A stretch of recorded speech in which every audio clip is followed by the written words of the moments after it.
Mheshimiwa Rais katika mkoa huu ametupatia magari 24 mapya, magari ambayo yamekuja kwa awamu mbili. Awamu ya kwanza yalikuja magari 9 na awamu ya pili yamekuja magari 15 ambayo yako mbele yenu.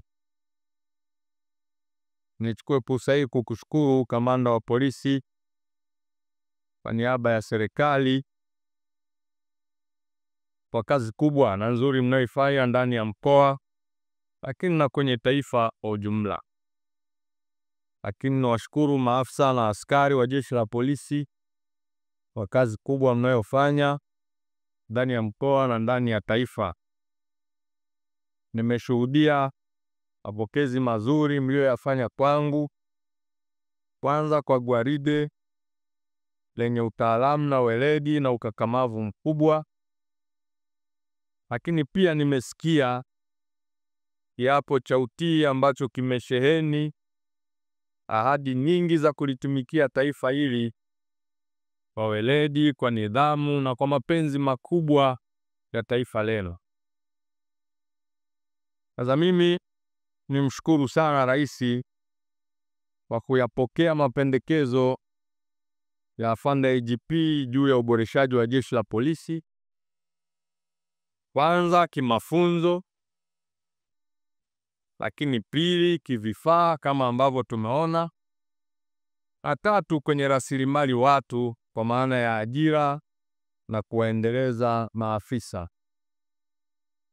Tunapoelekea kwenye uchaguzi mkuu na kampeni hizi zinazoendelea, vifaa hivi vinaenda kutuhakikishia kwamba tutaifanya kazi yetu kwa weledi, kwa umakini na kwa utulivu mkubwa, kwa sababu tunaweza kuyafikia maeneo yote ambayo tuna wajibu wa kuyafikia kwa wakati kulingana na vifaa tulivyonavyo.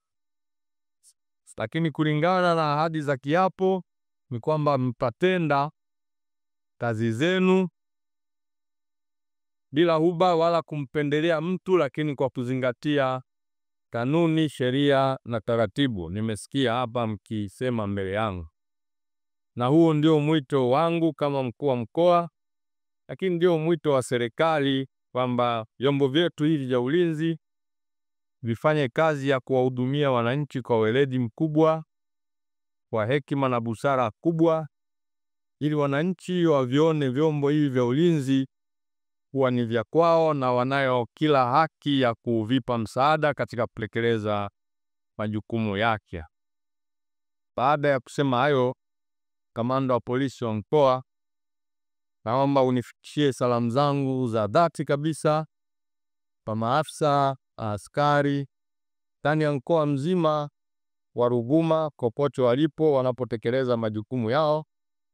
Serikali ya mkoa iko pamoja nao, serikali kuu iko pamoja nao, na sisi tutajitahidi kwa hali na mali kuhakikisha vifaa hivi vinaendelea kuja kulingana na upatikanaji wake. Lakini nitoe mwito, muhakikishe mnavitumia vifaa hivi kwa usahihi na umakini mkubwa. Lakini kingine ni kuhakikisha mnavifanyia matengenezo kila muda wa matengenezo unapofika, ili viendelee kutumika sasa na hata baadaye. Ninafarijika kwa kiongozi wa mkoa ambao vyombo vya ulinzi na usalama vinafanya kazi zake kwa weledi, vyombo vya ulinzi na usalama zinatii sheria za nchi, lakini vyombo vya ulinzi na usalama viko tayari kushirikiana na wananchi walio wema katika kulilinda taifa hili. Nitoe wito, weledi, itii iwe ndio yapo mnachoishi nacho katika utekelezaji wa majukumu yenu.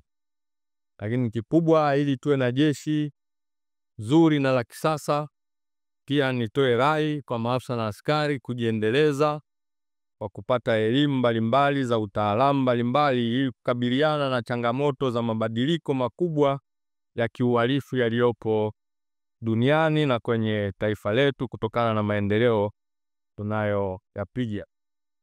Lakini nitoe wito pia kwa wananchi ambao ndio wanaopata huduma kupitia vyombo hivi vya ulinzi na usalama, wawe mstari wa mbele kabisa kuhakikisha wanavipatia taarifa kwa wakati na taarifa sahihi ili uweze kutekeleza majukumu yao. Jeshi la Polisi mkoa wa Ruvuma linamshukuru sana Amiri Jeshi Dr. Samia Suluhu kwa kutupa hivi vifaa ambavyo ni uwezeshaji mzuri kabisa wa kuhakikisha kwamba jeshi lake linakuwa imara.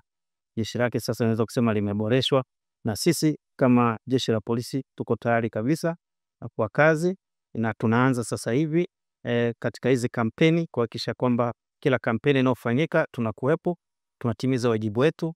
Wanasiasa wanakuwa huru kabisa kunadi sera zao, lakini wanachama na wananchi na wafuasi nao wanakwenda kushiriki kusikiliza hizo sera zao, na hatimaye tupate viongozi bora.